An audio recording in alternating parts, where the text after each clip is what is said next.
Tous les étudiants de l'école, qu'ils soient en formation initiale, en formation continue, vont à un moment donné passer par un process qui concerne leur employabilité. Ça ne s'appellera pas forcément Proact Emploi pour tous les programmes, mais en tout cas, chacun aura un programme adapté pour construire leur développement personnel et leur employabilité. On commence effectivement tout de suite à l'entrée avec le process Métiso, où on va travailler sur la connaissance de soi, sur la définition du rêve, qui va être, on va dire, la première version, la première définition de son projet professionnel.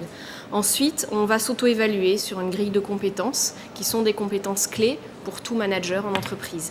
Donc on va pouvoir déjà mesurer tous les 6 mois sa progression sur ses compétences et définir un plan d'action concret pour progresser sur ses compétences.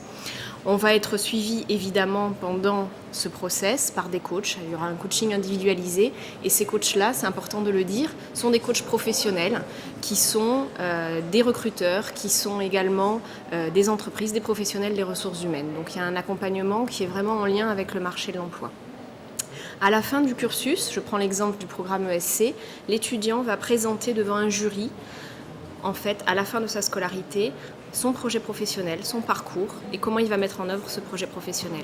Et le jury va être composé à la fois d'un représentant de Romaine Marseille, un professeur, un représentant des programmes ou quelqu'un des relations entreprises, mais également un professionnel qui sera soit un professionnel des ressources humaines, soit un directeur général ou un responsable du business unit. Voilà, donc c'est une étape qui est diplômante, c'est une condition d'obtention du diplôme et ça permet de vérifier que l'étudiant est prêt à intégrer avec succès le marché de l'emploi. Alors du côté de l'entreprise, aujourd'hui, le principal reproche, on va dire, que font les recruteurs vis-à-vis des jeunes diplômés, pas des diplômés d'Euromède, mais des diplômés des différentes écoles de management ou de l'université, c'est que bien souvent, ces jeunes diplômés se présentent à eux sans avoir de projet professionnel. Donc ils recherchent des jeunes qui soient porteurs d'un projet, évidemment, à construire dans leur entreprise. Donc c'est en ça que notamment ce qu'on réalise avec les étudiants peut correspondre aux attentes d'un recruteur. Voilà. Et nous, on souhaite intégrer de plus en plus l'entreprise dans cet accompagnement.